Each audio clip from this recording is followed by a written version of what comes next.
Welcome to this session. My name is Barbara Gochalia, and we are going to look at the concept of elasticity. So when we talk about elasticity, maybe we can start it at, do we all know a rubber band? A rubber band? Yes. Yes, we know a rubber band. So a rubber band is Yes, elastic. we do know. We know it. It's elastic. Yeah, by elastic, I mean that it stretches. When you pull it, it stretches. But a thread is inelastic. Are we getting? Because the thread cannot stretch. Yeah. So I think we can get it from there. So with elasticity, basically, we are looking at the responsiveness. We are looking at two variables, and we are asking ourselves that what will happen. Elasticity is the degree of responsiveness of change in one variable as a result of change in another variable. Right? For example, if we have two variables, x and y, with elasticity, we are asking ourselves that it is the responsiveness, the degree of responsiveness, the sensitivity, the reaction, the change in one variable as a result of change in another variable. So this elasticity could either be elasticity of demand or elasticity of supply, right? So elasticity of demand, by definition, means that it measures the degree of responsiveness of quantity demanded of a particular product or commodity due to changes in the factors that affect demand. So we already looked at the factors that affect demand, yeah, which are price, income, tastes and preferences. What else? Consumers' expectations, right? Seasonal factors, yeah. So we looked at all those factors, and with the elasticity of demand, we are basically asking ourselves that if any of these factors change, what will happen to the quantity demanded of a particular product or commodity? Are we together? Then there is also elasticity of supply, which by definition is the degree of responsiveness, yeah, the degree of sensitivity, the degree of responsiveness of quantity supplied of a particular commodity or product due to factors that affect supply. We looked at factors that affect supply, for example, cost of technology, the cost of production, technology, seasonal factors, the expectation of consumers, right? The expectation of these suppliers, the number of buyers, or the number of sellers, right? Weather conditions. So elasticity of we have already seen that it can either be elasticity of demand or elasticity of supply. So let us first begin with the elasticity of demand. So with elasticity of demand, we have three types. It can either be price elasticity of demand, income elasticity of demand, or cross elasticity of demand. Now let's begin with the price elasticity of demand. By definition, price elasticity of demand is the degree of responsiveness of quantity demanded of a particular good due to change in the price of that good. So literally here with the elasticity of demand, with the price elasticity of demand, we are looking at two variables. We are looking at price and we are looking at the quantity demanded of a particular product. So here we are asking ourselves, it's the degree of price elasticity of demand will be the degree of responsiveness of quantity demanded of a particular good or commodity or product due to change in the price of that product. So we are asking ourselves that when the price of a particular product increases, for example, what will happen to the quantity demanded of that commodity? When the price of that commodity, for example, reduces, what will happen to the quantity demanded of that same product? That's what we mean by price elasticity of demand.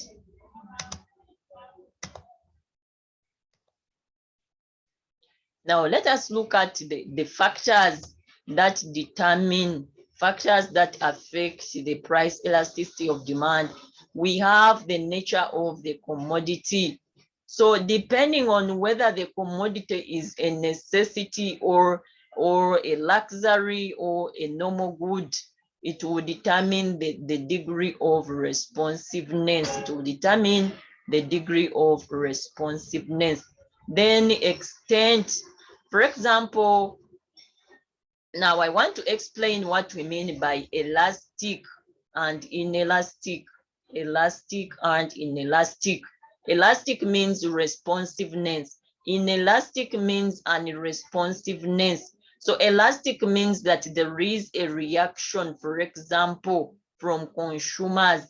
For example, when we say price elasticity of demand, we are asking ourselves that when the price, for example, when the price of a commodity increases, what will happen to the quantity demanded of that commodity? You may find that when the price increases slightly, the quantity demanded will reduce greatly. So there it means that the price elasticity of demand is elastic, Now, suppose the price of a commodity increases, but the quantity demanded does not change or changes slightly, then it means the price elasticity of demand is inelastic. It means there is unresponsiveness, there is no reaction, there is little reaction from the consumers in the quantity, in the changes in the quantity demanded as a result of the increase in the price, right? Or a decrease in the price. Extent of use of the commodity. Extent of use of the commodity. Here it means the number of uses. For example, if a commodity has multiple uses, you find a phone, a smartphone, does a lot of things, a lot of functionalities. It can be a camera, it can be a torch, it can be, you can use it as an alarm clock and so many other things, as a calculator and so on. So there it means that, for example, when the price of a smartphone increases, you may find that the reduction in the quantity demanded might be a slight or very small, meaning that in that perspective, the price elasticity of demand of that smartphone will be inelastic. Whereas if the price of that same commodity increases highly, but the quantity demanded is slight, the change in the quantity demanded is small, then it means that is inelastic demand. The range of substitutes, right? So we saw that when we are looking at the factors that affect demand, we saw the nature of the commodity, for example, availability of substitutes, right? So substitutes are goods that work the same function. They do the same function. For example, Colgate and Close Up, Omo and Ariel, those are substitutes. So when there are a number of substitutes, when a good has other substitute goods, it means in that perspective, the price elasticity will be elastic. It will be elastic, literally meaning that if we are using the definition, the explanation of substitution effect, meaning that if the price of, for example, Omo increases, the price of Omo, if the price of Omo, for example, decreases slightly, then, and the price of Ariel not changing, initially we assume they were having the same price, but the price of maybe Omo decreases slightly, maybe by 100 shillings, but the price of Ariel, the other detergent, does not change, then it means people will demand more of Omo, whose price has reduced slightly because of the substitution effect. And in that perspective, the price elasticity of demand will be elastic because there is a reaction consumers are switching from the other substitute good that appears to be more expensive, and they are buying more quantities of the other substitute good whose price has reduced slightly. Income level. So with the income level, we realize that, for example, when we're looking at the factors that affect demand, we saw the income of the consumer. So with the income level, remember we saw that, for example, for wealthy sections of the society, for them, even if the price increases, the quantity demanded will not really change, because price is not the issue, and they are not feeling the impact of the increase in the price since they are rich people. So in that perspective, it means the price elasticity of demand will be inelastic. There is no responsiveness, there is no reaction, there is no reduction, or there is slight reduction in the quantity demanded of that product as a result of the increase in the income of as the result of the increase in the price of that commodity, because these are wealthy sections of the society. Then proportion of income spent on the commodity. Of course, this determines how the consumer treasures, how important the consumer considers the commodity. So you find if the commodity, the price of the commodity increases, but the consumer is spending a little proportion of income to that commodity, then they will not really feel the impact of the increase in the price. So in that perspective, the price elasticity of demand will be inelastic. Urgency of demand. In most cases, for goods that are urgent, goods that when something is urgent, it means you cannot do without it, isn't it? You need it there, and then you need it like yesterday. So it means there, in that perspective, even if the price of that commodity or service increased, we would still continue to buy, because you treasure that service. It could be that someone maybe needs an operation, and if they don't do that operation, they are likely to lose their lives. So that will be an urgent medical need, whereby even if the charges, the medical bills are hiked or increased, the patients will continue, will pay, right? There will not be a reduction in the quantity demanded for that service, for that operation. Durability of a commodity. So of course we have durable goods and the perishable goods. So with the durable goods, we shall realize that with the durable goods, their price elasticity of demand will be inelastic, literally meaning that even if the price of durable goods increased, there will be either no or a slight reduction in the quantity demanded, because these durable goods, of course, they last for longer periods than the perishable goods. Purchase frequency of a product. So you find that with the products that you keep on purchasing on a daily basis, for example, you realize that at least if your job is online, you will need to purchase what, airtime to load MBs.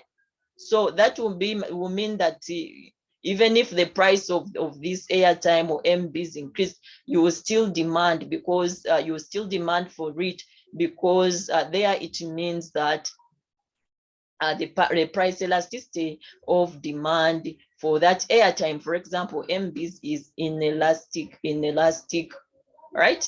And of course, the vice versa is always right, but don't put for me vice versa when you are explaining this concept. Time horizon. Remember, we are looking at factors that affect elasticity, price elasticity of demand. The time horizon, we are going to realize that for some commodities, in the short run, the price elasticity of demand may be inelastic, and in the long run it may be elastic, or the other way around, that in the short run the price elasticity of a particular demand might be elastic, and in the long run, it might be inelastic, as we shall later on find out. So how do we compute price elasticity of demand? We have three basic formulae that we use, but in this class, we shall only look at two different formulae for calculating price elasticity of demand. So price elasticity of demand, like we saw the definition, mathematically it will be the percentage change, the percentage change. So here, if I say price elasticity of demand, mathematically it is the percentage change in the quantity demanded divided by the percentage change in the price of a particular product. Is the percentage change in the quantity demanded divided by the percentage change in the price of that product. So for example, if it is commodity X, it will be the percentage change in the quantity demanded of commodity X divided by the percentage change in the price of commodity X. That delta sign that looks like a small triangle, it is called change. It means change, right? It means change here in economics. So I want us to look at an example.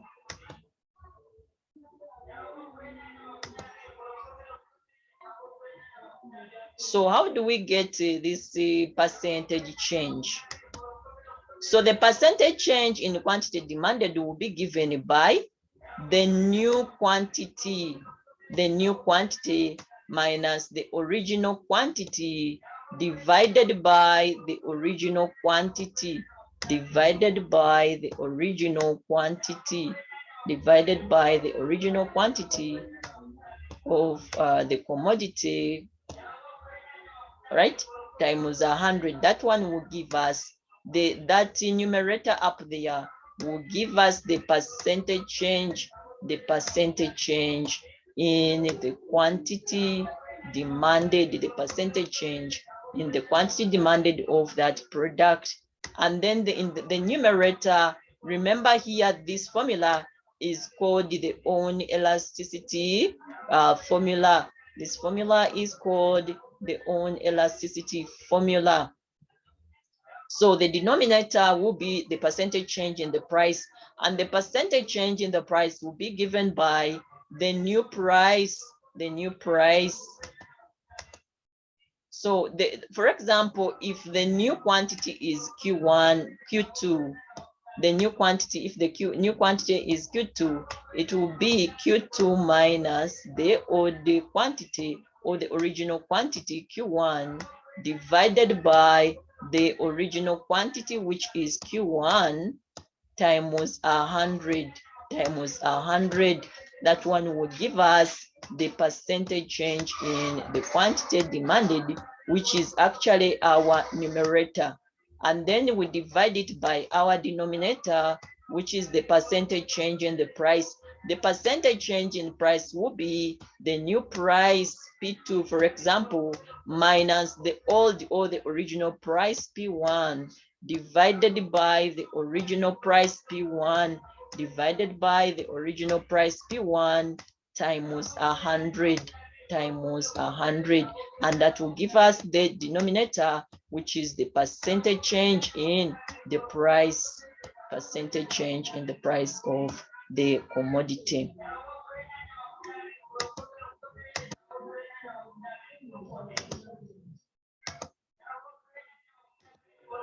So let us have an example here.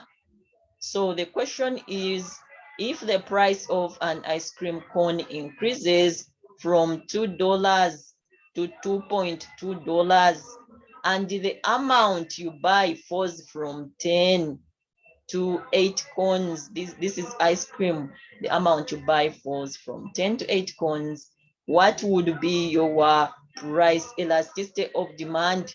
What would be your price elasticity of demand?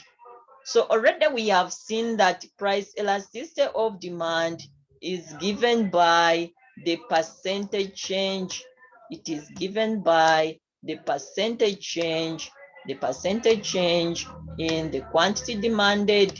Here it will be the percentage change in the quantity demanded of ice cream cones as a result divided by the percentage change in the price of the ice cream divided by the percentage change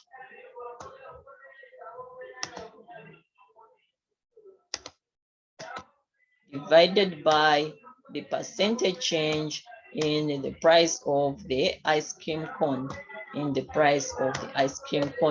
So literally here, like we've already seen that the percentage change here, that let's look at this question. If the price of an ice cream cone increases from $2, so it means that $2 is the original price, P1 to $2.2. $2.2 is the new price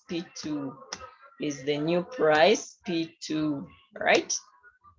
And then the amount you buy falls from, it means this is Q1. This is the original quantity of ice cream cones, Q1, 8 cones. This is Q2. Are we together? That is Q2, which is the new quantity demanded of the ice cream cones, right? So using our formula where we have seen that the percentage change in quantity demanded will be Q2 minus Q1, divided by Q1, which is the original quantity demanded of the ice cream cone, but it is a percentage, so we multiply by percentage change in quantity demanded, so we multiply it by 100, and then we divide it by the percentage change in the price, which will be P2. P2 is $2.2 minus P1, which is $2, divided by the original price P1, which is $2, but times 100, because it is a percentage change, So if you are not using your phone and you have a calculator, you can work out that. And remember, when we are calculating such calculations, it is better for us to use body mass. You remember body mass? Who remembers body mass? Anyone who Bracket. remembers body mass? Yes. What is body mass? Body mass is bracket of division. Is it bracket of division, multiplication, addition, then subtraction? Very good. So bracket, it is good you deal with the brackets first, right? You deal with the brackets first. So what is in the bracket? So there you will deal with the bracket. So let us first deal with the bracket. So what was Q2? Q2 is 8, isn't it? Isn't it? Q2 is what? P or Q? Quantity. Q2. Q2 is 8. Uh-huh. And Q1? 10. Over 10 times 100. But someone is going to say, Madam, why is it again 10 minus 8? Now there is a trick there. So when we are calculating price elasticity of demand, when I say, for example, when I say the percentage change here in the quantity demanded, and I say 8 minus 10, it is going to be the same as 10 minus 8. Now someone is going to tell me, Madam, did you attend any mathematics class? Yes, I attended the mathematics classes, but This is again now not mathematics, but it is economics. That's where now the challenge does what? Comes in. Comes in. Are we together? So now someone is going to tell me, why are you saying that Okay. 8 minus, well, 8 minus 10 is what? -2. -2. And 10 minus 8 is what? Is +2. Is +2. Now someone is going to say, Madam, now why is it that case? Why is it is the case? Okay, even if I say that 8 minus what? 8 minus 10, according to the formula, over 10 times 100, what will I get? Okay, according to you, will get a -2, isn't it? You get a negative figure. Because here, what do you get?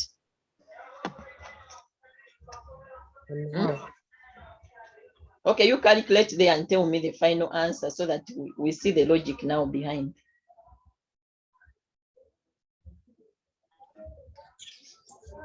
That one is 20. 20. It is 20. 20%. Don't just look at the figures there. I want you to calculate. Eh? Yeah. That will be 0.2. 0.2 times 100, which is 20, isn't it? Yeah. Yes, 20, Yes. but it's a percentage. Yeah, 20%. Yes, then divided by, what do you get down? We multiply by 100. 0.1. 1, express it as a percent, 0.1. That is the 0.2 divided by what? It is 2.1 times 100, minus 2, which is also 10%. which is 10. Then we divide and we get 2. Now someone is telling me, Madam, but it's supposed to be 8 minus 10. So now let us look at that. Why it is, I'm saying that it is the same. With only price elasticity, the rest it will be different. With only price elasticity. Okay. So now let me maybe bring a scenario here. We all remember the number line. Yes? Yes. Where we were told that this is 0. Then these values beside they are positive. Eh? Yes. These ones are positive. 1, 2, 3, and so on. Eh? Then the other side, they are what? Negative. Eh?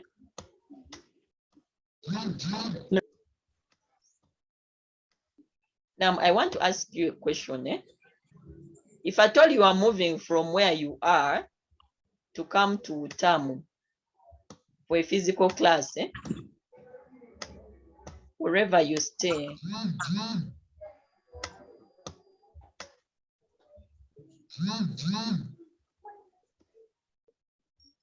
your home, eh? To Tamu. And the distance there from your home to Tamu is, let me say, 20 kilometers.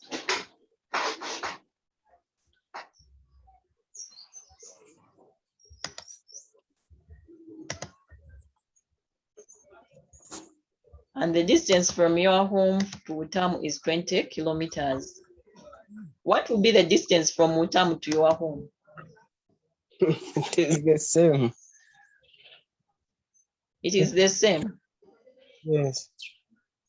The distance remains is 20 kilometers. It will also be 20 kilometers. Eh? Why isn't it negative 20 kilometers? if we are using the number line logic.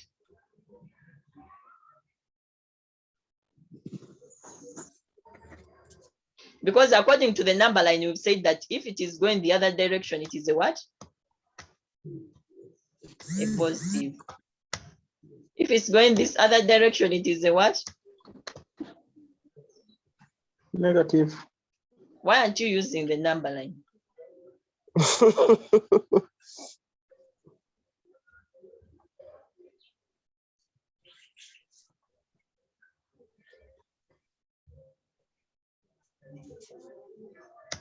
So with the price elasticity of demand, what we have to notice that when we, with the price elasticity of demand, especially when we are using the only elasticity of demand formula, we do not consider the signs.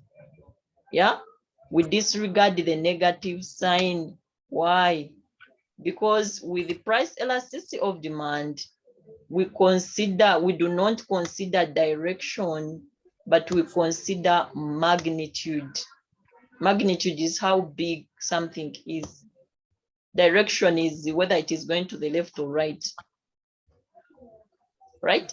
So with the price elasticity of demand, when we get a negative, when we are using on elasticity formula, when we get a negative sign, we disregard it and take an absolute value.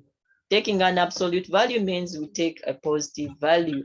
And that's why when we say 8 minus 10 in this perspective with price elasticity, it will be the same as, just like I gave you that example of the distance, it will be the same distance because we are considering magnitude. We are considering how big the distance is, not the direction, whether you are going to Utamu or from Utamu.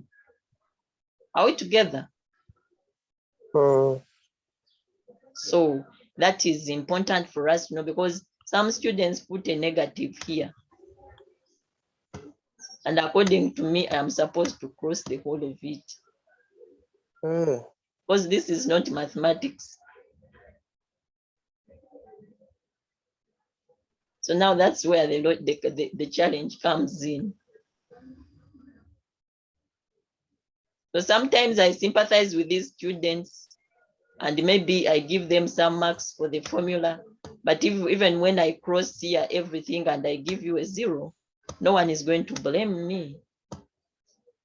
And you say, Madam, I want a remark. And I tell you the answer was not negative 2. The answer was supposed to be positive 2. Are we together?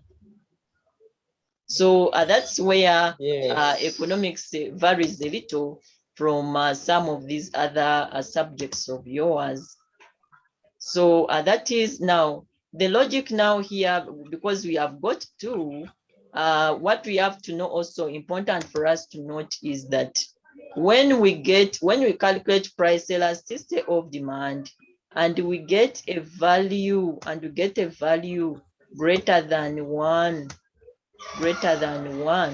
then it means the price elasticity of demand is elastic.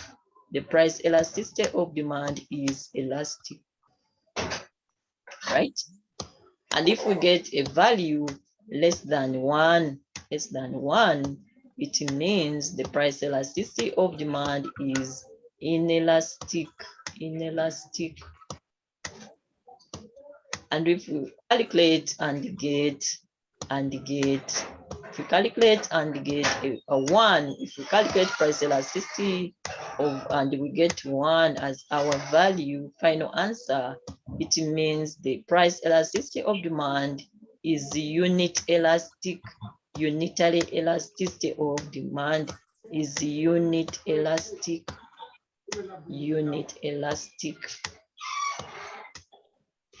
And if we calculate elasticity of demand and we get our answer as 0, we get our elasticity of demand as 0, it means it is perfectly inelastic,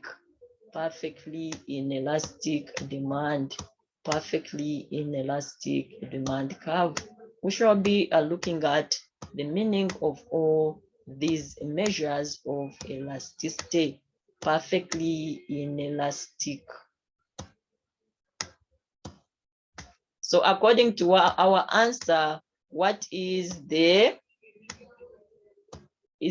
price elasticity elastic or inelastic? What is the measure of elasticity according to our answer? It is elastic.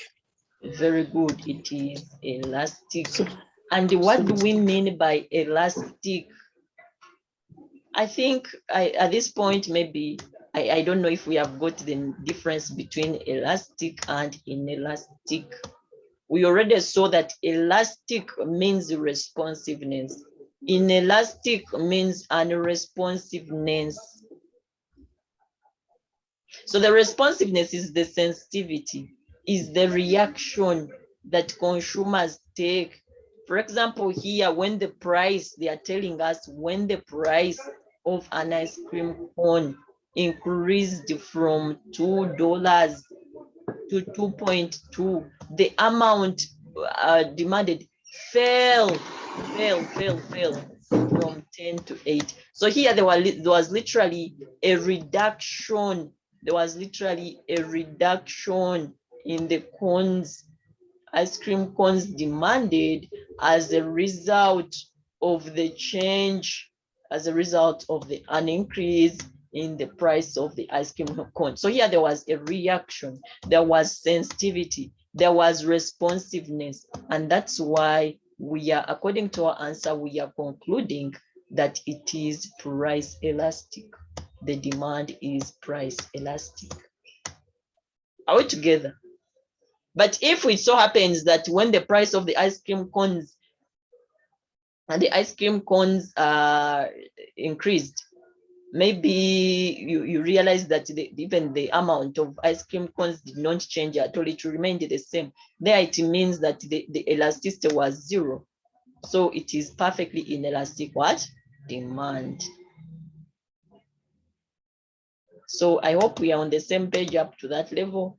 If there is anything unclear, feel free to ask. Now let us look at, that was the only elasticity formula. We are going to look at the what we call the midpoint formula, or the arc elasticity formula. The arc elasticity formula. I want us to use the same example. That first example, we were using what you call the own elasticity formula, the own elasticity formula.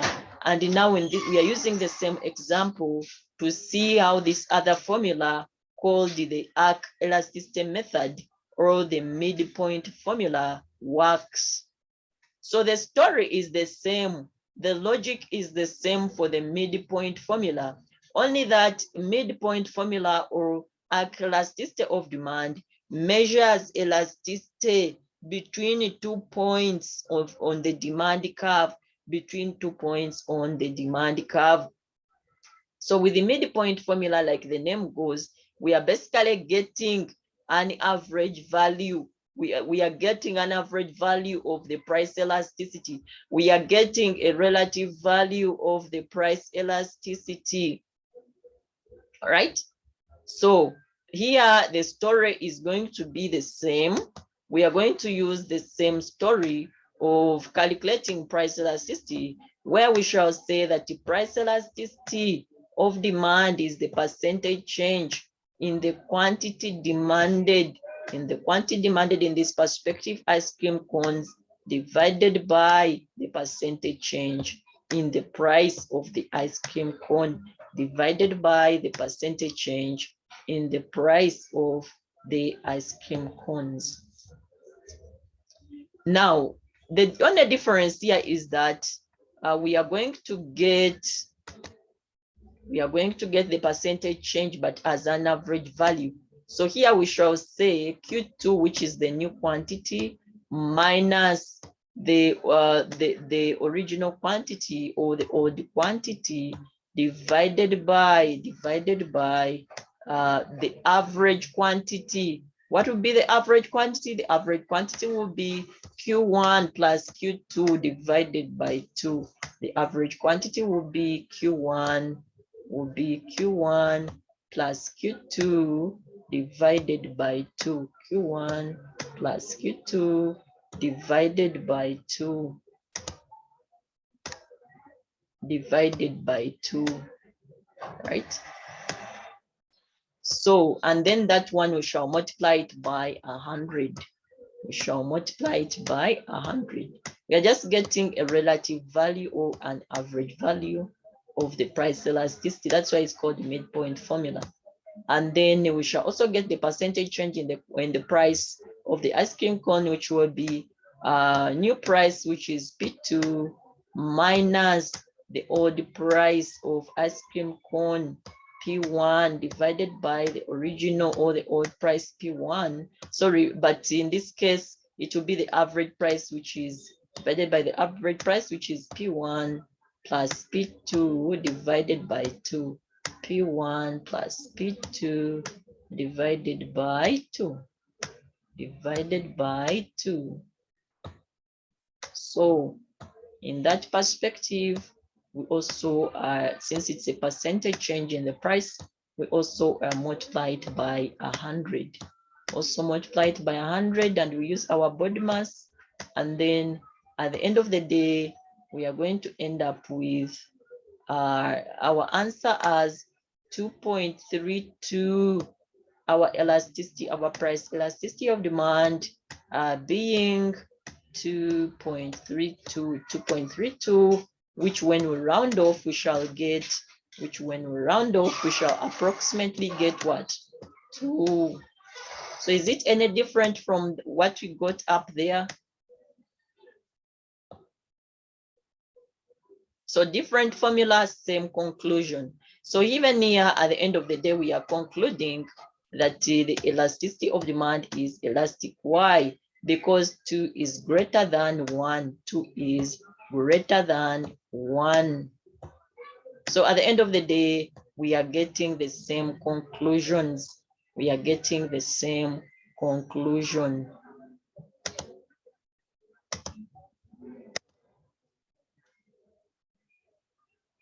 Right? So I want us to look at the measures of elasticity.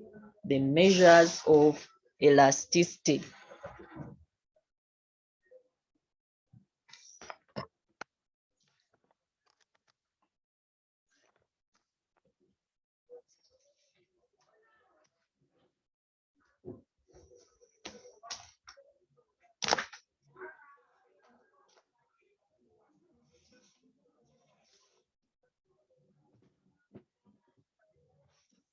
Now, with the measures of elasticity, we have what we call perfectly inelastic demand.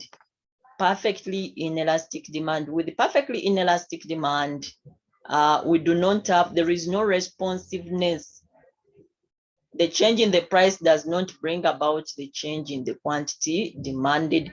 So with the perfectly inelastic demand, the price elasticity of demand is 0. Then we have perfectly elastic demand, the price elasticity of demand is infinity. If infinity is up to countless, then we have, of course, here with the perfectly elastic demand means that quantity changes infinitely with any change in the price that we're going to later on see with the graphs or the curves. Then unitary elasticity of demand, it means the percentage change in the quantity demanded is the same as the percentage change in the price. So graphically, let us look at how these curves look like, right? So for us, we call them curves, although you may call them graphs in your mathematics, right? So let us look at perfectly inelastic demand. Perfectly inelastic demand, the graph looks like, the graph or the curve looks like that. It looks like that. It will have a vertical, a perfectly inelastic demand curve will have a vertical demand curve, a vertical demand curve. Now, what is the meaning of perfectly inelastic demand curve? Here, the elasticity, when you calculate elasticity, will get a value of 0, literally meaning that with perfectly elastic demand curve, any change Any change in the price does not brings about zero change in the quantity demanded, literally meaning that this change could be an increase in the price. For example, here from $4 to $5 leads to no change in the quantity demanded. The quantity demanded remains the same. The change could also be a reduction in the price, a reduction in the price of the commodity that also leads to the quantity of the commodity not changing. So in that perspective, it means we have perfectly inelastic demand curve, literally meaning that there is zero responsiveness. There is zero responsiveness to change in quantity demanded as a result of change, in the price of a commodity.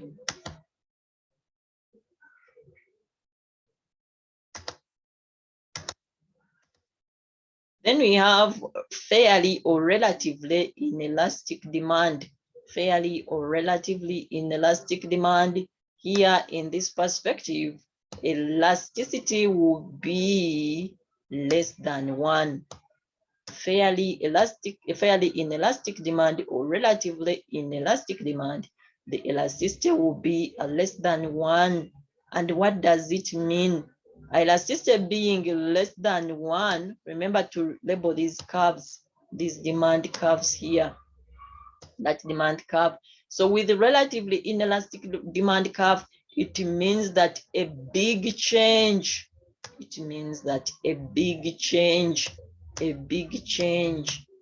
yeah, a big change. When I use that delta sign, I mean change. A big change in price, leads to a small change, leads to a small change in the quantity demanded, leads to a small change in the quantity demanded. So the change could either be, the change in price could either be an increase in the price, or a decrease in the price, So with the fairly inelastic demand curve, for example, I can say that a big increase in the price of a commodity leads to a small reduction in the quantity demanded. Or I can either say that, or it can either be in a way that, in such a way that a big reduction in the price of the commodity leads to a small increase, in the quantity demanded of a commodity. Now, you may find that what is happening here, now someone may be asking me, what is the meaning now of these curves? Why are we drawing all these curves? Are we together? Anyone who is asking themselves that kind of question?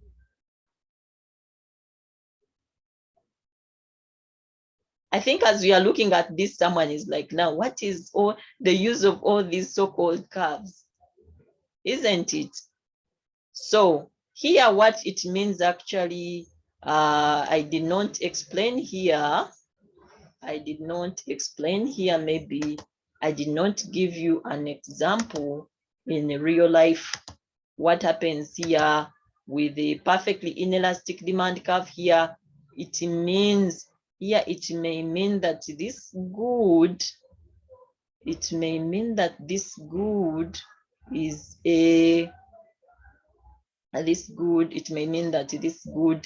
is something that you cannot do without.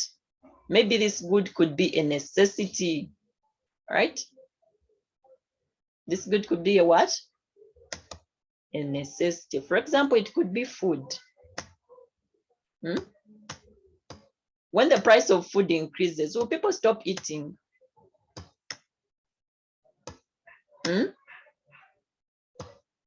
Are we together? The demand will remain constant. Of course, because you cannot, something here, it means, the literal meaning of this, it could be that this good maybe is a necessity. such that even if the price increases, whether the price increases, whether the price decreases, people will still demand for food, because they will not say that, you know what, the price has increased, you are going to stop eating. So you either eat or die. So you may find that here, it may be a scenario whereby this good is a necessity. And when I mean necessity, I mean that people cannot do without that good. That is the literal meaning of that curve, right?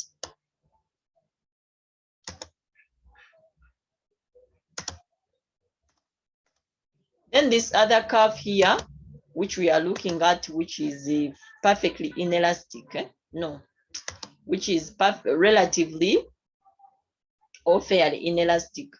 Here it may mean, here what happens actually, here what happens with this curve, in real life here, it can happen in a scenario where we are having a scenario of monopoly. We are having a scenario of monopoly, right? Anyone who knows what monopoly means?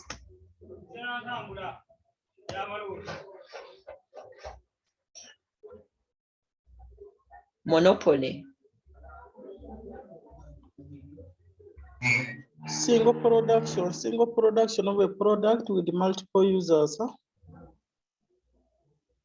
What do you mean by multiple deals users? in the production of an item, many users. So a product that has so many users or many people who demand for it for its use.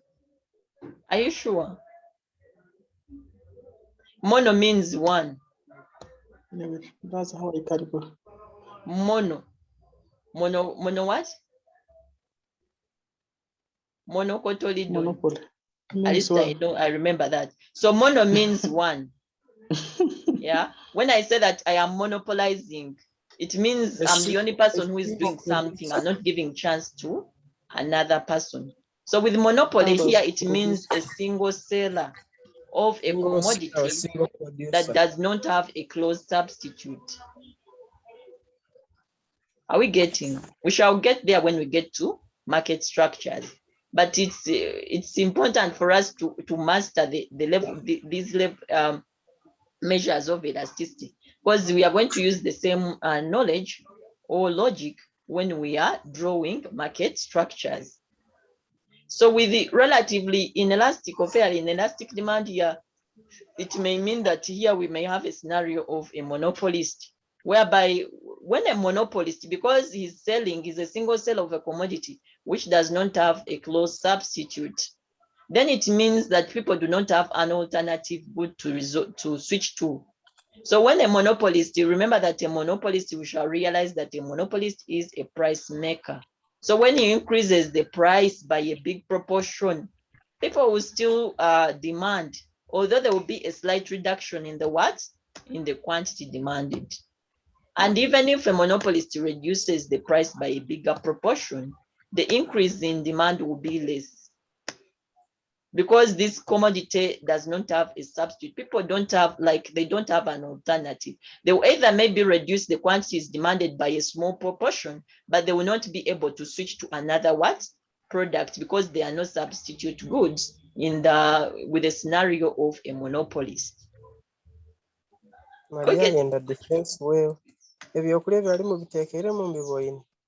Yes.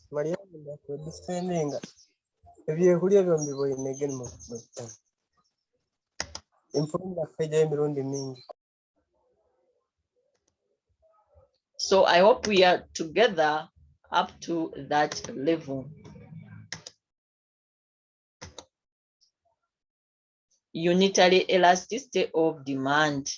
Like you've already seen that with the unitary elasticity of demand, when you calculate the price elasticity, you have to get an answer as 1. So with the unitary elasticity of demand, elasticity will be equal to 1. When you calculate elasticity of demand, you will be equal to, you get an answer as 1. So unitary elasticity of demand means that when increase in price,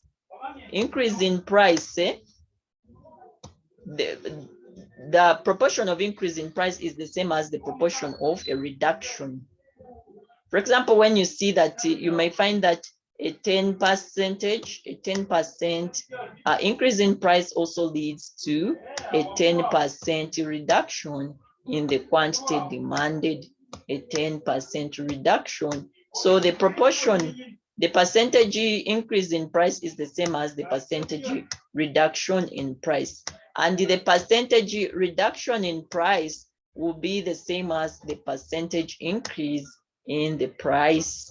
So that's what we mean, such that when you calculate, yeah, if you calculate and the percentage, remember that with the price elasticity of demand, we've seen that it is the percentage change in the quantity demanded of a product divided by the percentage change in the price of the commodity divided by the percentage change in the price of the commodity divided by the percentage change in the price. So if you find that the percentage change here up, which is our numerator, is 10%, and also the percentage change in the price is 10%.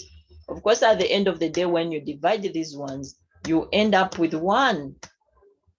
So that's what we mean by, so you find when the price has increased by, for example, 10%, even the quantity demanded of that commodity reduces by 10%. So that's what we mean by unitary elasticity of demand.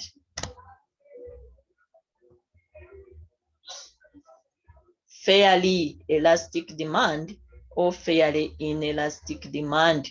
With fairly elastic demand or relatively elastic demand, when you calculate the price elasticity of demand, you get your price elasticity of demand as greater than 1, as greater than 1.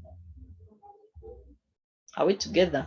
So literally meaning that with fairly elastic demand, it means that a small change in the price, a small change in the price, small change in the price of the product, maybe X, leads to a big change, leads to a big change, means to a big change in the quantity demanded, in the quantity demanded of that product, a big change, right? So the change in the price could either be an increase or a decrease. So here it means that a small increase in the price of the product leads to a big reduction, leads to a big reduction. Of course, here we are using the law of demand, that a small increase here in the price of a particular good leads to a big reduction. Remember, the higher the price, the lower the quantity demanded, and the lower the price, the higher the quantity demanded. Then a small reduction in the price of a commodity leads to a big increase, in the quantity demanded of that commodity. For example, we may find that with the we are going to realize that with fairly elastic demand or relatively elastic demand here, by the way, with the fairly elastic demand, we realize that here, when the seller wants to increase revenue, what they do is to here the reduction revenue is increased here. Increase in revenue is given by a slight, here with the fairly elastic demand, it means that if the seller wants to increase profit or to increase their revenue, they have to slightly, what they can do is to slightly increase. With a reduction in the price, it will lead to increase in the quantity demanded, and there the consumer, the seller will be increasing their revenue. They will be increasing their revenue. So here the logic behind relatively elastic demand or fairly elastic demand is that in order for a seller to increase their revenue, the logic here will be that they have to reduce they have to reduce the price. Why? Because we have seen that here in this perspective with fairly elastic demand, a small reduction in the quantity demanded will lead to a big increase. A small reduction in the price of a commodity will lead to a big increase in the quantity demanded. So the logic here to increase revenue will literally be reduction, even if that reduction is a small reduction. A small reduction in price will lead to a big increase in the quantity demanded. So the logic there to increase revenue will basically be just a slight reduction in the price to increase the sales and therefore increase the revenue. So that is the logic with fairly elastic demand curve. Whereas fairly elastic demand curve or fairly elasticity of demand, and in that perspective here, if I go back, you will forgive me some things. I'm explaining them in advance because I want us to understand, to really like connect these points or these dots. So here, let's go back to up here with the fairly inelastic demand, where we saw that this one it can happen in a scenario of a monopoly, market structure, and here the logic with fairly inelastic demand or fairly elastic demand. Remember, we have seen with fairly inelastic demand that a big change in the price will lead to a small change in the quantity demanded. A big change could either be a big increase or a big reduction, right? So if, for example, it is a monopolist increases, there is a big increase in the price of a commodity, there will be a slight reduction in the quantity demanded. So in this perspective, with a fairly or relatively inelastic demand curve, the logic to increase revenue will basically, a monopolist here, for example, increases revenue by increasing the price, So I hope we get the logic. Right? So here with the fairly inelastic demand or relatively inelastic demand, if it is a monopolistic scenario, for example, here, the monopolist will increase revenue by increasing the price, because a monopolist is a price maker. And in this perspective also here, remember, it happens where there are no substitutes, where a particular product has no substitutes, and consumers do not have a resort, they do not have a substitute good to resort to. So in that perspective, revenues are increased by the seller by simply increasing or hiking the price. So that is the logic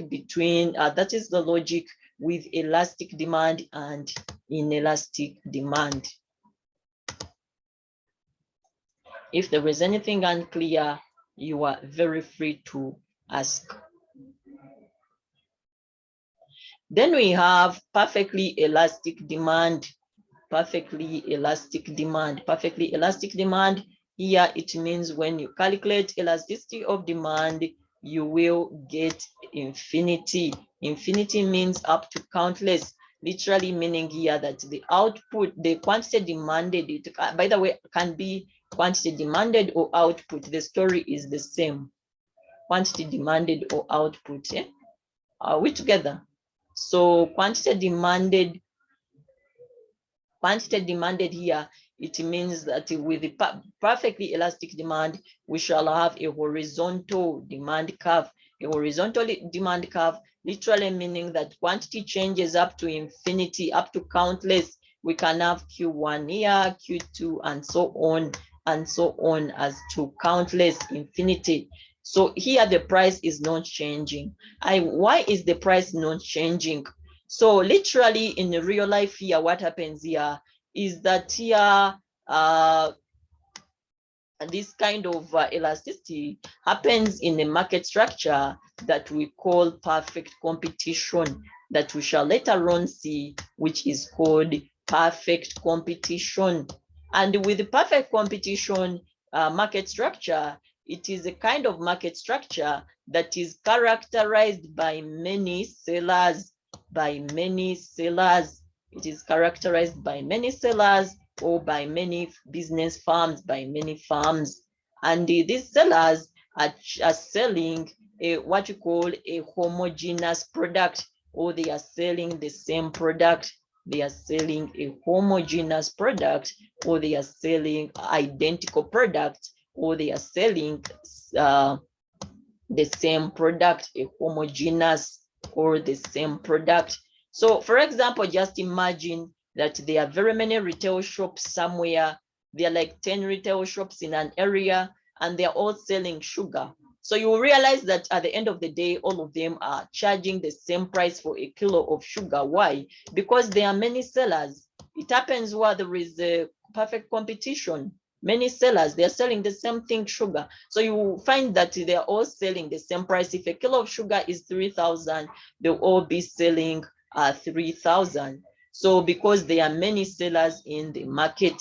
So that's what we mean by perfectly elastic demand. Perfectly elastic demand.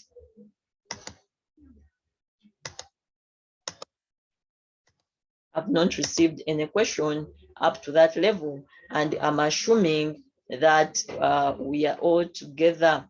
So how do we calculate total revenue? Total revenue is given by the price times the quantity demanded, or the price times the output. Quantity demanded is the same as the output.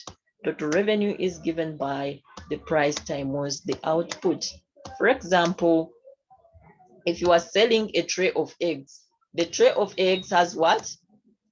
If you are selling as a retail shop, a tray of eggs has 30 eggs times, if each egg is what?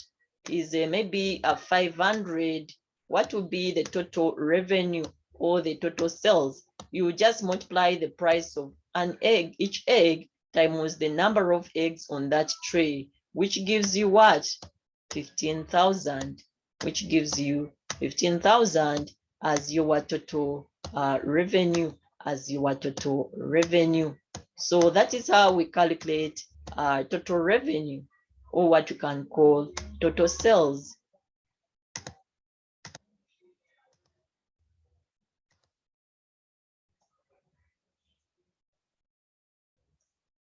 So I hope we are together up to that level. Anything unclear? That was price elasticity of demand, and maybe we can look at an example. I will upload these videos, and then we shall save time. How much time are we remaining with? We are remaining with 1 hour. Are we going up to 5? Yes, please. So let us look at income elasticity of demand. Income elasticity of demand, we have just finished the price elasticity of demand. Income elasticity of demand is the degree, by definition, is the degree of responsiveness of quantity demanded of a commodity due to the change in the consumer's income. So with income elasticity of demand here, we are literally asking ourselves that when the income of the consumer changes, what will happen to the quantity demanded of that particular good? So you may find that we are asking ourselves, when the income of a consumer increases, what will happen to the quantity demanded of that commodity? When the income of the consumer reduces, what will happen to the quantity demanded of that commodity? So that is what we mean by income elasticity of demand, and the logic is going to be the same. The logic of calculating income elasticity, all elasticities, is the story is the same. We just change the label. So income elasticity of demand will be given by the percentage change in the quantity demanded the percentage change in the quantity demanded of a commodity divided by the percentage change in the income of that commodity. Percentage change in quantity demanded of a commodity divided by income elasticity. Y means income, right? So for us in economics, wherever you see Y, in most cases it is income. If it is Y, sometimes it can be national income, right?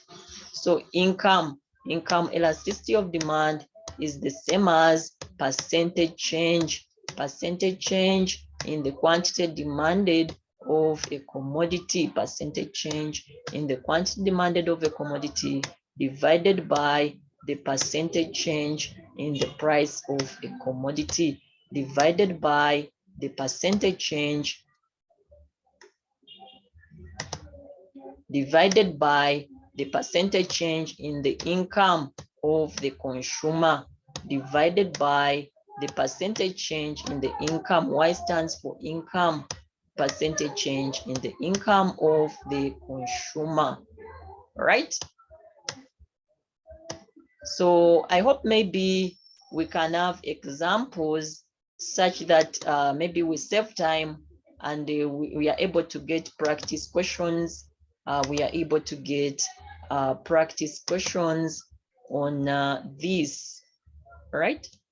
So when we compute income elasticity of demand and we get, when we compute income elasticity of demand and we get a positive value, then it means that a good is a normal good. When we calculate income elasticity of demand and we get a positive value, it means that good is a normal good. And what is a normal good? A normal, we looked at that. A normal good is a good whose quantity demanded increases as the income of a consumer increases. And then if we calculate income elasticity of demand and we get negative, it means that is an inferior good. That means that is an inferior good. For a normal good, we have seen that as income of a consumer increases, as income of a consumer increases, the quantity demanded increases. The quantity demanded increases. The quantity demanded of for a normal good, as the income of the consumer increases, as the income of a consumer increases, the quantity demanded of that good also increases. The quantity demanded of that good also increases, right? And for an inferior good is a good when the income of a consumer increases. When the income, Y stands for income. When the income of a consumer increases, the quantity demanded of that good reduces. So literally, inferior goods have a negative relationship between income and quantity demanded of a commodity, and normal goods have a positive relationship between the income of a consumer and the quantity demanded of that consumer. Sorry, the quantity demanded of that particular commodity.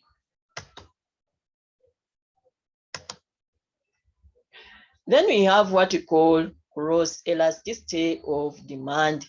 Cross price elasticity, you can call it cross price elasticity or simply cross elasticity of demand. So with the cross elasticity of demand, we are looking at two goods. For example, X and Y, and we are asking ourselves that by definition, cross elasticity of demand is the degree of responsiveness of quantity demanded of a commodity, due to change of quantity demanded. For example, if we have two commodities, X and Y, cross elasticity of demand will be the degree of responsiveness of quantity demanded of Y, the degree of responsiveness of quantity demanded of Y as a result of the change in the price, as a result of change in the price of X as a result of change in the price of X. And the mathematically gross elasticity of demand will be given by the percentage change. If we have good X and Y, it will be given by the percentage change in the quantity demanded, the percentage change in the quantity demanded of one commodity, which could be X, commodity X, divided by the percentage change in the price of another commodity Y, divided by the percentage change in the price of another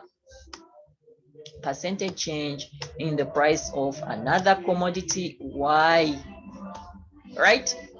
So at the end of the day, we might realize that these commodities may have a relationship. Whereby, for example, when you calculate cross elasticity of demand, when you calculate cross elasticity of demand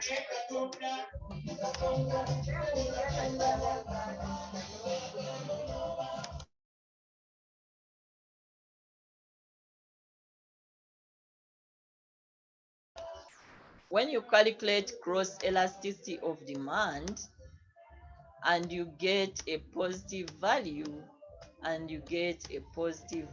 by positive value I mean a value which is greater than 0, then it means that these two goods are substitutes. And we already know what substitutes are up to this level. These are goods that do a similar kind of function, For example, Colgate and Close Up. When you calculate cross elasticity of demand and you get a negative value, it means these two goods are complementary goods or complements. So we've already seen that complementary goods are goods that work hand in hand. For example, a car and fuel, these are complementary goods. So complementary goods, like we already saw, that they have a negative relationship, and substitute goods show a negative relationship between the price and the quantity demanded of a particular product or commodity. So if you calculate cross elasticity of demand and you get 0, then it means that these two commodities are not related. Or there is no relationship between these two commodities. For example, is there any relationship between a book and a bag? No. Between maybe a bottle and a pen. They are not related. But when I say car and fuel, those ones are related. When I say when I say toothpaste and toothbrush, those ones are related. They are related. And how are they related? They are complementary goods. When I say Omo and Aereo, they are related. How are they related? They are substitutes. So unless there is any question, I want us to look at the calculations. Let's first look at the uses. Let us look at the uses of elasticity. So that was elasticity of demand. But remember, we also have elasticity of supply. And the logic is the same. We have price elasticity of supply, income elasticity of supply, right?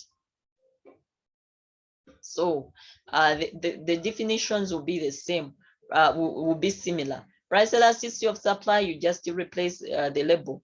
It will be the degree of responsiveness of quantity supplied of a product as a result of the change in the price of that good, right? So you just change. So even the curves here or the graphs here will be the same. Perfectly inelastic supply, the story is the same. You just change the label here with supply, right? So even with perfectly elastic supply, the elasticity of supply will be 0. it will also have a vertical supply curve. Then we have a fairly inelastic supply.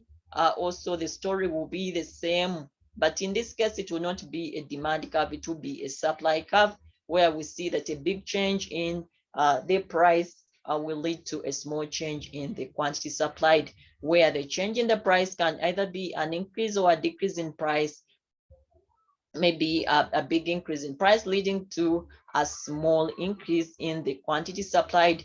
Remember that the supply curve has a positive slope, or it's upward sloping. And remember that the law of supply says that the higher the price, the higher the quantity supplied, and the lower the price, the lower the quantity supplied, ceteris paribus, or keeping other factors constant. Then we have unit elasticity of supply, or unit elastic supply. The story is the same. It will be the normal supply curve, but in this perspective, the percentage change in price will be the same as the percentage change in the quantity supplied.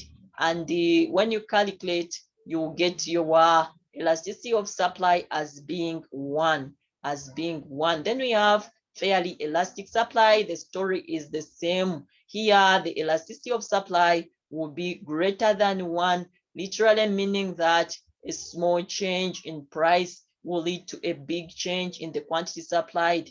A small increase in price will lead to a big increase in the quantity supplied, and that kind of scenario. Then we have perfectly elastic supply. Remember, the curves are the same, but we are only changing the label. Here it is supply. Perfectly elastic supply, it will have a horizontal supply curve, literally meaning the price does not change, but the quantity supply changes up to infinity. The quantity supply changes up to infinity. Even the story is the same for calculation of price elasticity of supply. It will be percentage change in the quantity supplied divided by the percentage change in the price divided by the percentage change in the price. Now, let us look at the applications of supply, demand, and elasticity. What are the applications of this elasticity, right? So basically here we are going to look at 3 forms of application. This elasticity is useful for suppliers, it is useful for businessmen, it is useful for businesses, and it is also useful while the government is imposing taxes. It is also useful when the government imposes taxes. So let us look at how elasticity can be useful to supply. So here the question is, can good news for farming be bad news for farmers? And here we are looking at what happens. The question is, what happens to wheat farmers and the market for wheat when university agronomists discover a new wheat hybrid that is more productive than the existing varieties? So we have a scenario where the university agronomists have discovered a new wheat hybrid, which is more productive than the existing varieties. So let us look at that. Let us look at what will happen.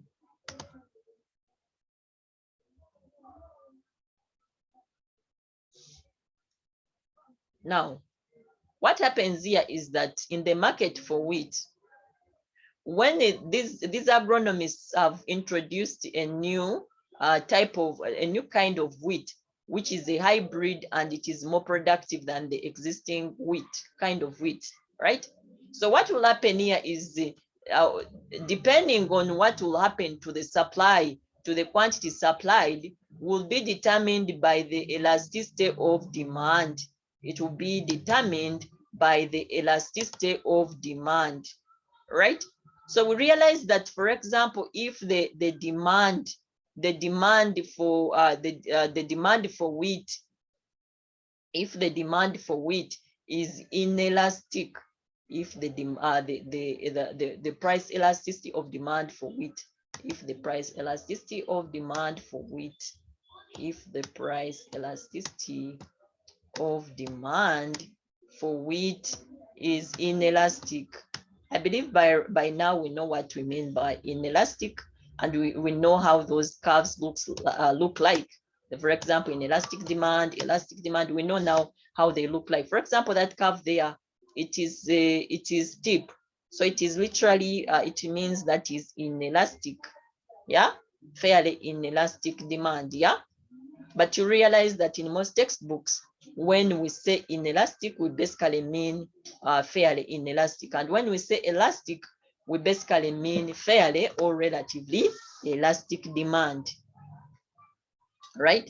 So basically here, what happens is that the supply for wheat, of course, will increase. The supply for wheat will increase, but the magnitude of change, the magnitude by how much the wheat increases will be determined by the elasticity of demand.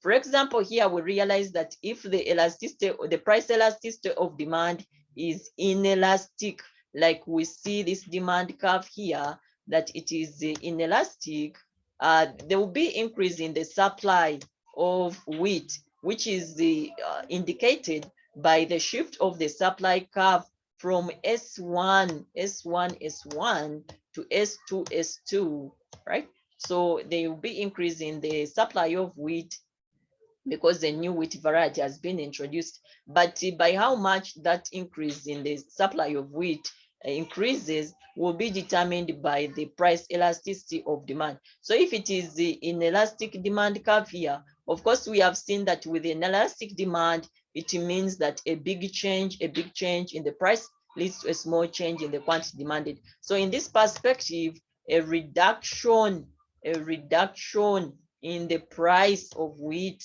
a reduction in the price of wheat will lead to a big reduction in the price of wheat will lead to a small increase in the quantity demanded, will lead to a small increase in the quantity demanded of wheat, in the quantity demanded of wheat. Of course, there will be increase in the supply of wheat, but the increase will be a slight, will be small, because the demand, the price elasticity of demand is inelastic.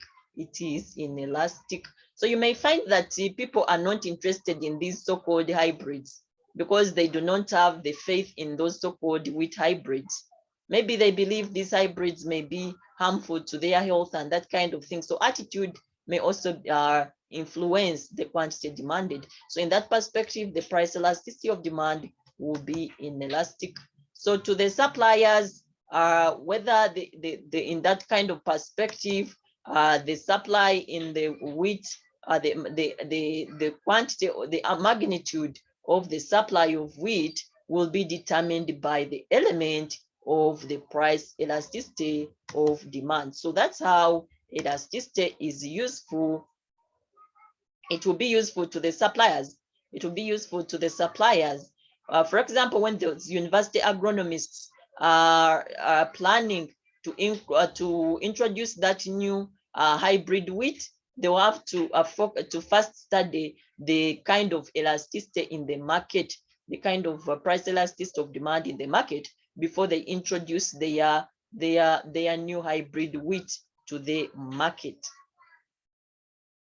So even here, you can calculate the price elasticity of demand. Of course, here everything has been given, and here it will be the percentage change in the quantity demanded. And of course, the percentage change in the quantity demanded here, you know the quantity demanded here, right?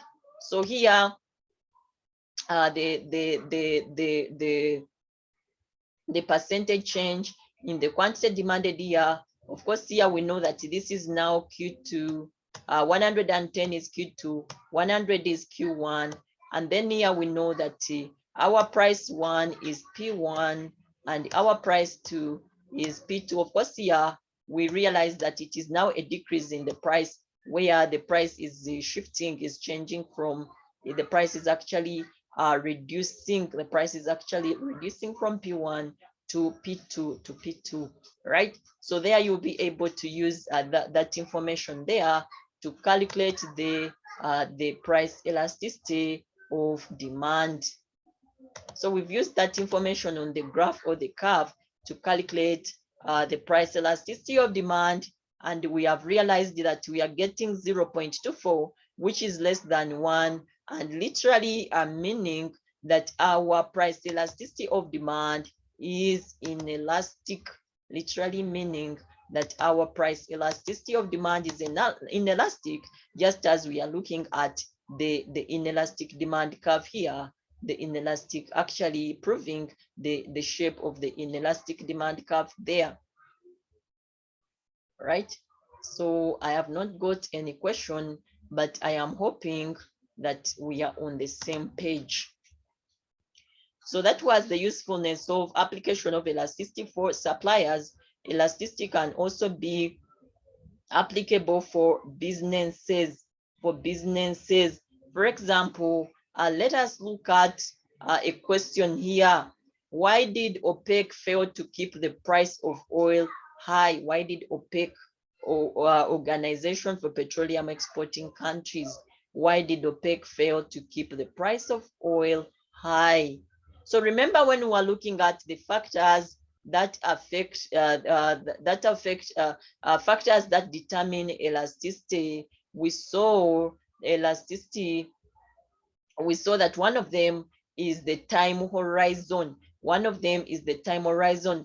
And for example, here for the supply of oil, we realize that the supply in the short run, both the supply and the demand for oil is inelastic, whereas in the long run, the supply and the demand for oil is elastic, And this is the same thing that happened with this OPEC, or Organization for Petroleum Exporting Countries, that initially the supply and the demand for oil from OPEC, from these OPEC countries, was inelastic.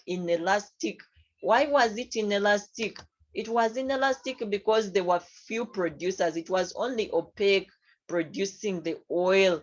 So in that perspective, of course, the OPEC is a cartel. OPEC is a cartel. We shall later on see, when we are looking at market structures, we shall look at what we mean by a cartel. But basically, a cartel is a group of manufacturers that control, they regulate prices. It's a group of manufacturers that they control the prices and the output, right? They control the prices and the output. So, for example, when they want to increase the price, they reduce the supply. They reduce the supply of oil. And for example, here, if it's OPEC, and if they want to reduce the prices, they increase the supply of oil. So they set the prices and the output, that is, but they are a group of manufacturers that agree to set the prices. They control the prices and the output. So initially, the demand and supply for this oil was inelastic because it was only OPEC supplying that oil for the world. But now, in the long run, we realize that now the supply of oil is now elastic, literally meaning that here there are more producers or producing countries that are coming up. Of course, with technology, countries are discovering oil, and as a result, the supply of oil is increasing. And of course, at the end of the day, people are no longer buying from only the OPEC, but they are rather buying oil from other countries as well. And remember, we saw that elastic demand can happen in scenarios where we have substitutes, or where we have very many people selling, very many sellers of a commodity that is homogeneous, or that is the same, or that is identical, or that is identical.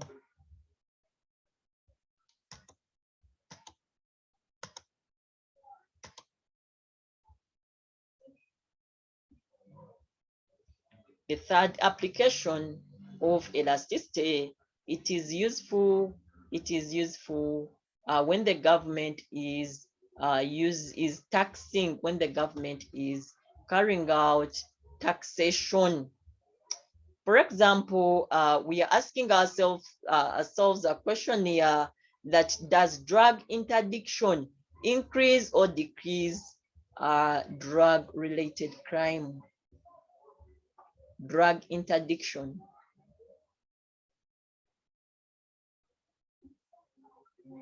Does it increase or decrease drug-related crimes?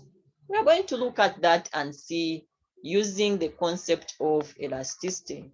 We are going to look at that and see using the concept of elasticity.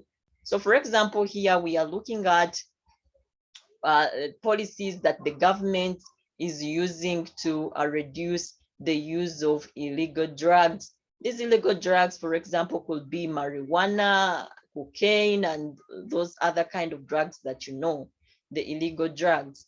So here, basically, we realize that the demand for illegal drugs, the demand for illegal drugs is inelastic. The demand for illegal drugs is inelastic. And it's very important for governments, when they are setting these taxes, when they are levying these taxes, to study the type of elasticity that is the type of elasticity for a particular good. Because if they don't study the type of elasticity, they may end up miscalculating. The taxation policy may not be effective, or it may not work out for them. So what happens here is we are having what we call drug interdiction. So practically here, the government is imposing high taxes. The government is imposing high taxes on these drugs, and at the end of the day, these high taxes are being reflected in the high prices for these drugs, But because the demand here for these drugs is inelastic, as shown by that steep demand curve, of course, we saw that with an elastic demand curve, a big change in the price leads to a small change in the quantity demanded. And you have to draw these curves in such a way, in a way that explains. For example, if it's inelastic, you must draw, it has to be steep. You have to draw it in a way that you show that a big change in the price leads to a small change in the quantity demanded. For example, here we are seeing that a big increase in the price, but of course it will not be price alone.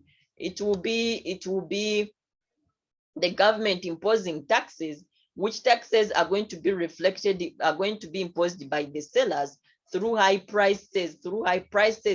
And so here, because the demand for illegal drugs is inelastic, there's going to be a slight reduction. There's going to be a small reduction in the quantity demanded. Why? Because most of these drugs, these people that take these drugs, they are addicts. They have that habit. They cannot do without taking these drugs, right? They cannot do without taking these drugs. So at the end of the day, the reduction, even if the government imposes taxes that are reflected through the high prices by the sellers, at the end of the day, the reduction in the quantity of drugs demanded is going to be small. So here we see that it will not be effective. It will not be effective for governments to impose taxes on commodities or goods that have inelastic demand curve. For commodities like drugs that have inelastic demand curve, it will not be effective, it will not be applicable, it will not work out for government to impose high taxes, but rather for if the government wants to reduce the quantity demanded of these drugs, it will basically have to do what we call drug education. It will have to invest in drug education, teach the people about the dangers of drugs, teach the people about the dangers, sensitize the masses about the dangers of drugs. And at the end of the day, by just people's attitudes over drugs changing because they've been educated and sensitized, their demand will just reduce, because it will be about the mindset, right? And knowing the truth. There is that saying in the Bible that says that you will know the truth and the truth will set you free. So here we see the government has sensitized the masses about the dangers of drugs, and literally here we see that the demand is now reducing, the demand for these drugs, because people are now knowing that these drugs are harmful to their health. They've been sensitized. So with a reduction in the quantity demanded, we shall see a reduction, a corresponding reduction in the price of these drugs, a corresponding reduction in the price of these drugs, right? So the demand curve will shift. There will be a reduction in demand, illustrated by the shift of the demand curve, inwards, or to the left, or to the left. So when elasticity is important when these governments are setting taxes, and it is very important before they levy those taxes to study the kind of elasticity of that particular good that they want to tax, right? So we still have some time, which I want us to use to look at the calculations for income elasticity of demand and gross elasticity of demand. And then we shall have practice questions, where we shall be assessed in one way or the other, which will be part of our assessment.